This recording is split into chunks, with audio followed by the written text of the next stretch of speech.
Hello and welcome to today's video. It is day 17 or episode 17 of the Murph challenge, and you know, after yesterday's little push, I was expecting a bit of dip in motivation today, which I do have, and I'm not really feeling massively up for it, but we'll get it done regardless. The main thing I want to talk about today was I wanted to give these shoes another review. So I just wanted to kind of talk about them in a weightlifting sense.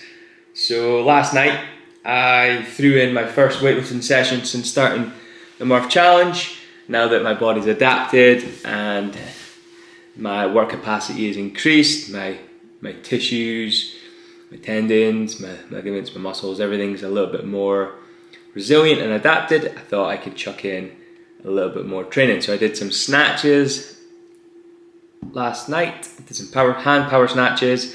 I did some full snatch technique work. I did some front squats, and I did some other little successory works, hip flexors, and did something else. Can't remember what it was now. Anyway, I wore these. I wore these for the weightlifting part, the squats. I wore them the whole time basically. So first I'm wearing them for weightlifting, and as I predicted, this new heel with the little diamond cutout and the more substantial heel clip, it's a little bit higher in the raise as well, which made things like getting to the bottom of the full snatch slightly easier. The squats felt super good. I don't know if that's because I've done like thousands and thousands of them now, but yeah, these were superb. And if you are looking for a gym shoe, whether it be for CrossFit stuff or just general training, I definitely recommend getting the Metcon. The Metcon 7 being the best one that I have used. The heel clip is really good. Like, my foot felt fully secured in the shoe. It didn't have any wobbles. It didn't have any slips or slides on it. It was really good. It was nice and sort of tight on the back of the foot, and it also made a good noise when it slapped the floor, and got some power out of them. Again, the only thing I would really change with these is the actual lace material. I'm just not keen on that lace material. I have found a way now of like double knotting it so it doesn't come undone, but I mean, it's a pain when you try to get them undone. So yeah, they were good, nice and broad in the toe box, so my feet didn't really feel like they're cramping. Normally get like a little bit of tightness and pinching in there with trainers. What else? Yeah, no, they were good. They kept me solid. Squats felt super good in them. Ankle mobility felt really good. Like I said, I didn't have any internal, external sort of rotation with the ankles or any of that movement. It just felt like everything was clipped in nicely. So yeah, definitely recommend these Metcon 7s. Did I say they were? Metcon 7s. There's not a number on them. So yeah, they are really good for the weightlifting side of things. I was happy enough. I managed to get some. I was actually really happy with my weightlifting last night in general. Though I've not done it for the last 2 weeks, and before that I was kind of just getting back into the basics of things and finding my patterns and finding my positions. So I was fairly chuffed yesterday when I hit a 3 rep max on hand power snatches at 80 kilos. So I'll take that. And then yeah, so started with that, moved on, did some full snatch technique. Then we did some front squats and hip flexor raises, I guess you call them, knee lifts. And then I remember the last exercise. The last exercise was snatch lift off. So basically bottom of the snatch position, just deadlift it up just to below my knees and then back down.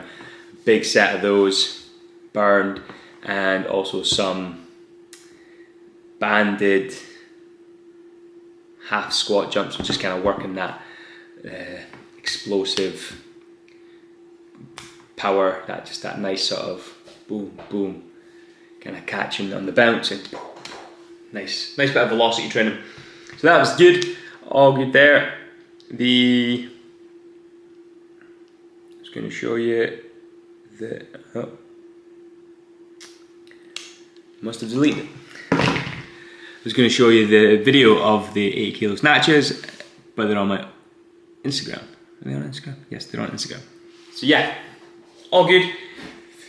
Body feeling wise, after the first double session, like I feel alright. Like, I guess it's just general fatigue, like my mental fatigue and general fatigue. Like, I don't feel sore. Like, everything feels good, feels okay. Alright, okay, my forearms and biceps feel a little bit sore, but that's just from doing sets of 20 pull-ups. But they're not like agony. Everything else feels good. But yeah, just the general energy fatigue there. But we'll take it a little bit easier today.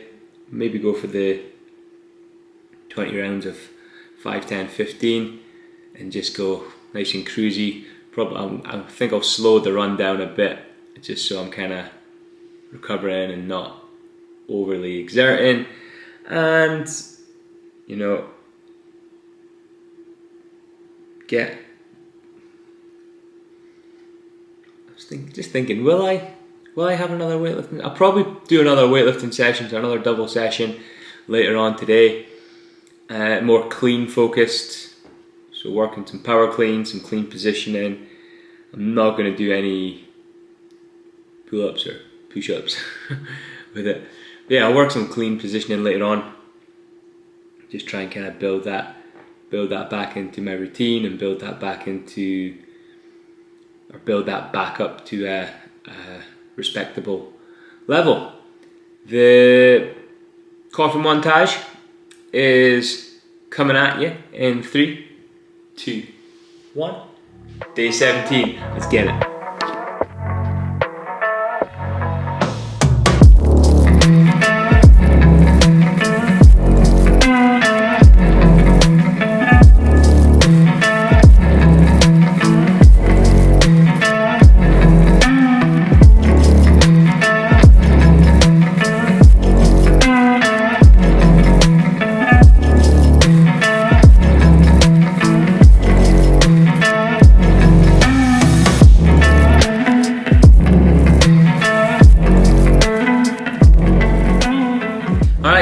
Changed, and you've already seen the coffee montage, but this is a new segment, and the only reason it's a new segment is because I finally got my thoughts out of my head and managed to write them down and articulate them a bit better from a previous video, an end of video. So on one of the wrap-ups, I think it was the day that it was like a blizzard outside, and I came back from the run and I was kind of on this high of this weird high of I just did something that no one else did right now, or like no one else would fathom. So it's kind of escaping that comfort zone area and reaping the glory from it. Now,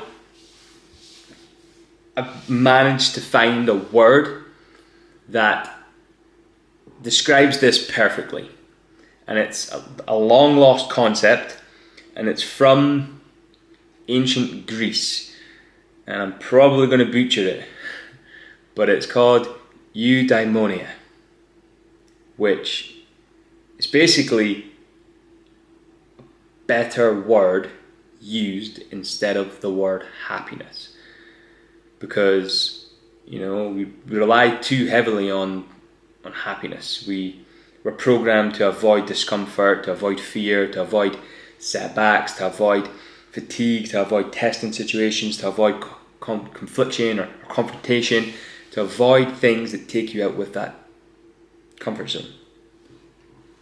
So this word, eudaimonia, is roughly translated into fulfillment, basically. And you know, it's a much better word because it explains it a bit better. You know, you can be fulfilled yet stressed. You can be fulfilled yet tired. You can be fulfilled yet nervous or anxious or you know, whatever it might be. It accepts that sort of pain and struggling and setbacks are part of the process, and the process in itself is wonderful. However, you can't do that with the word happy or happiness. Like you can't be happy but unhappy. Like you can't be happy but stressed. You can't be happy and, you know, whatever. So it's basically happiness without fulfillment is a failure. So fulfillment is the goal rather than happiness. And I guess that's what I was trying to get at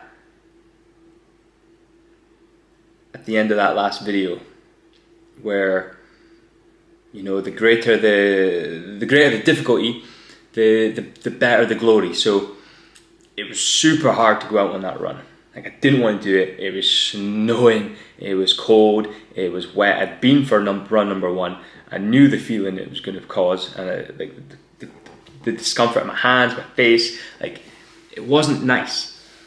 But I did it, and when I finished, oh man, that was like, if you watch the video, you probably know, like I was on a high. Like I was feeling so smug, I guess, because I know I've just done something that other people wouldn't have done.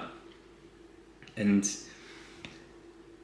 you know, it's like there's an old sort of I was in that Daily Stoic book. There's an old Stoic saying that skillful pilots earn their reputation from the storms and sort of the bad weather that they fly in. They don't get their reputation on the good days. They get their reputation and they become better because of the tough days. So that to me was one of those ones where it was a bit more about my character than it was just a daily like thing. So that's why people climb like Ben He or Scolty or other mountains and hills to watch the sunrise, because that sunrise after that climb is just insane. Whereas if you just watched it, like if you just YouTubed sunrise from Ben He, you're not going to get that same feeling. So that was the feeling I was kind of trying to get into words the last time. I'm not entirely sure to put it into great words now, because this is, like I say, this is a new segment called Coffee Rambles. Whilst I'm drinking my coffee, I ramble with me, your host, the Coffee Rambler. Anyway, I'll move on. I am gonna get warmed up. Gonna get this down me, get warmed up, get the vest on, and just, you know, struggle through the session. But at the end of it, I know the feeling that's going to come. Like I know that feeling is going to be so good, so enjoyable. And once it's done, it's done. And you know, the less time I spend putting off, just get it done, rip the plaster off, I'm done with it. So let's get this in, let's get warmed up, and day 17, let's get it.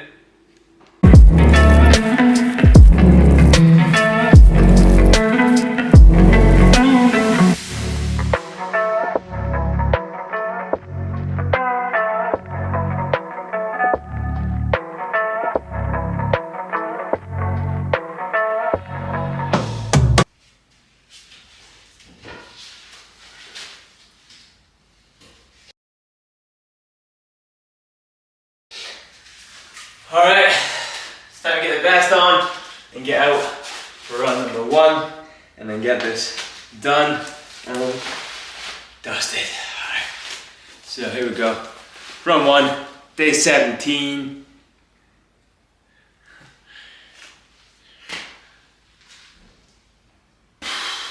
Yeah, let's go. That's all I've got. Let's go.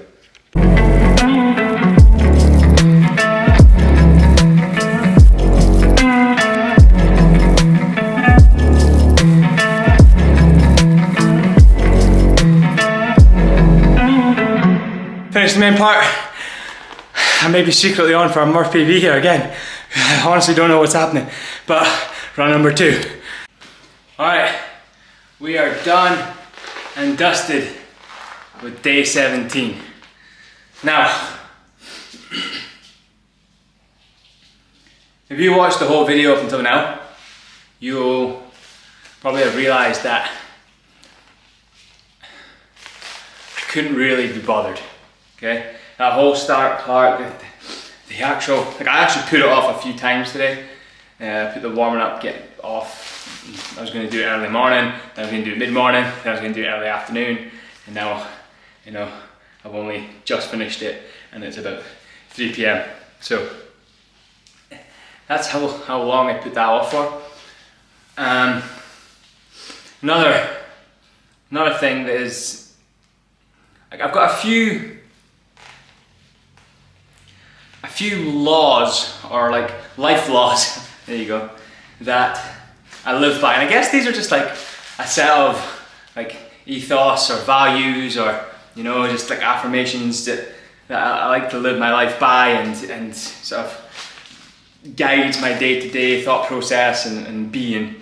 And one of those laws is to move every single day, regardless of how you feel, regardless of what it is. Just move every single day, okay? Anything from a 5-10 minute stretchy mobility session flow thing to, you know, I don't know, a marathon or something ridiculous like that. But the laws obviously have their own sub-laws, I guess. I don't know if that's the phrase I'm looking for, but that's the phrase I'm using. So within the move every day, I have this other sort of sub-law of always do the warm-up. No matter how you're feeling, do the warm-up. And if you can get through the prep work, get through the prep, the pre-fatigue, the play, the power, the whatever it is, any of the P's that you use, if you can get through it, you can kind of gauge how your session will be. Now, I'm a big believer in just ticking boxes and getting the work done, doing as little as possible, getting the minimum effective dose, tick the box, and live to live another day. I'm also a big believer in riding the wave, so if you come in and you're feeling absolutely superb, hit it, go for it. Tick that box with a big shiny highlighter, okay? Sometimes you don't know where you're at until you do that warm-up. Now, like I say, if you watched today's video from the start, I was not feeling it. Then I did the warm-up. And after the warm-up, I was feeling it. I was really feeling it. I was feeling it so much that I only went and freaking PB'd again. And oh, it gets way better. I went sub 45. Oh yes. For the first time, I told you I was coming to get it. I told you, persistence, consistency. I'm too stubborn to stop. 42 minutes and 33 seconds. That is from yesterday. 2, 3, 4, 5. It's actually exactly 3 minutes. I got 46.33 yesterday. Today I got 42.33. Some days you do not know what you have got until you go, and that's it. That's the end of my lesson, my TED talk. Thank you very much for coming. If you're this far in the video, go and give it a little like, give it a subscribe, share it to your friends, share it to your family, share it to your loved ones. Still waiting on my protein. Someone reach out for me. Someone get in touch with them. Tell my protein to give me a call. I'm ready. I'm waiting. Or whatever. I'll use someone else. So a massive WTF PB today of 42.33. Honestly, I'm like, it's it's what I was speaking about earlier. Eudaimonia. Eudaimonia is, you know, the fulfillment, the feeling of hardship, the struggle, and now the absolutely insubordinate, no, it's not the word, insurmountable glory. There you go. I'm so happy, I'm so pleased, I am buzzing, I am so cheesed. Yeah, day 18 tomorrow. I'm saying I'm not going to go crazy, but you know, I don't know what will happen tomorrow. Who knows? At this rate, I've found a partitioning that worked so well for me today, and that was 20 rounds of 5, 10, 15, but I broke it into 10 rounds of doubles. So I do 5, 10, 15, 5, 10, 15, low breather. 5, 10, 15, 5, 10, 15, low breather. Did that for 10 rounds, which 20, 100, 200, 300, and then the miles. The goals for the miles were use the downhills and be as consistent as I can on the uphills. And you know, I think I did it. I got the first one in 8 minutes, got the second one sub 10, 9 minutes 40 I think it was. Don't know why that's on there. So yeah, buzzing. Moral of the story, move every day, do what you can, and do what you can well when you can, and do what you can when you can. And that is it. Out, peace, love. See you tomorrow for day 18. Yes.